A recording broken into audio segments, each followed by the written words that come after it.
Shoutout sa lahat ng ating mga ka-vibes na naghahanap buhay at hanap buhay ang pagbababad sa araw. Ay, grabe ah.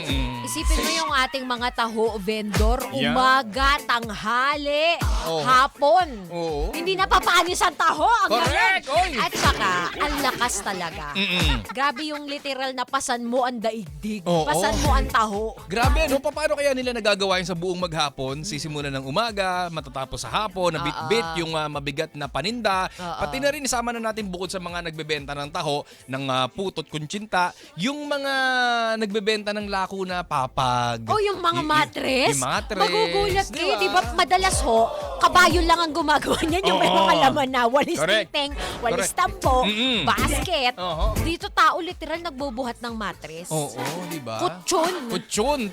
Hindi kutsinta, kutsyon. Kutsyon pala. Di ba, may mantakay mo pa paano nila nagagawa yung bit-bit nila tapos walang assurance na mabebenta nila yan for a certain day. Totoo Di ba? yun. Di ba parang sinong tricycle driver, sinong driver ba na chuper ang bibili ng kutsyon mo? Oo, di ba? Tapos ang sistema pa niyan kapag may kumuha, magiging siyang hulugan. Oo. Oo. Oo. Para- Paano mo na makikita, no? Di ba? Sa kalsada, magtagpo tayo sa Salcedo, tapos hulog mo na lang down payment, installment, o kaya GCash. Grabe no, talagang sobrang tiyaga ng mga kabayis natin na yan. Bonsai. Ayan, isa pa, mga halaman. Bonsai! Diba, bonsai bibenta. Mantakin mo, ilalako mo yung bonsai. Sa traffic, bonsai.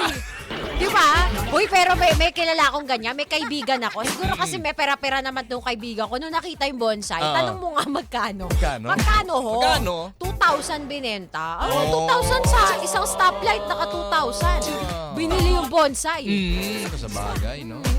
Pagkakataon na rin natin ng ibang mga kabibes natin na ganito ang klase ng hanap buhay para syempre medyo makumita din kahit papano. Kasi hindi naman nila ikakayaman yan eh. Ang gusto lang naman nila, gaya natin, makasurvive sa araw-araw. Alam mo, Diba? ang ganda nung sinabi mo. Kasi before, naririnig natin, di ba, kapag may namamalimos, ulube, wag daw bibigyan kapag bata.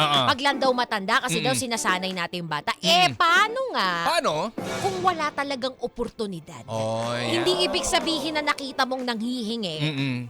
Tamad. Tamad. Oo. Minsan wala na talaga eh. Dahil sa ekonomiyang to, maraming mga kumpanya ang naka-freeze hiring. At marami rin naman talaga hindi nakapag-aral. Tingnan mo nga, 4-year course graduate ka na. Aha. Hindi ka pa rin tatanggapin taga-tinda ng siomay. Oo nga. Hindi ka pa rin tatanggapin taga-ganito. Taga-bagger. Oh. So paano? Anong gusto mo? May masteral kami lahat? Mag-aral kami sa Harvard? Oo, kahit nakapag-aral ka naman sa Oo. Harvard, sasabihin siya, ay, overqualified Oo, ka. overqualified. Di ka pwede dito maging cashier. Ano bang gusto nyo? Talaga, gulo-gulo niya! Ano, magpa-tutor kami? Kay Jose Rizal?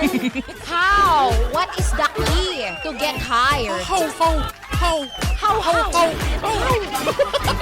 Ang hirap, no? Ang hirap talaga sa totoo. Kaya ngayon nag-iba na rin ang mindset ko. Pag may nanghingi, hindi yan manghihingi kung di talaga kailangan. Hindi yan manghihingi kung may nakakain yan araw-araw. Kaya bigay mo na. Ayan. Kung may konti, ibigay mo na. Ibigay mo na. Sarili mo nga, inaano. Ay! Binibigay mo sa kanya. Iba yun! Sinaktan ka lang eh. Iba yun! Sa aming papabalik, ibibigay namin sa'yo. Kahit ayaw mo, ang good vibe music at kwentuhan kasama malapit na duo, DJ Alex! At ang pinakamakulit mong tito sa radyo, Kiko Kaliko. Dito lang sa 92.3 FM Radio. Ka-vibes. Ang lupet!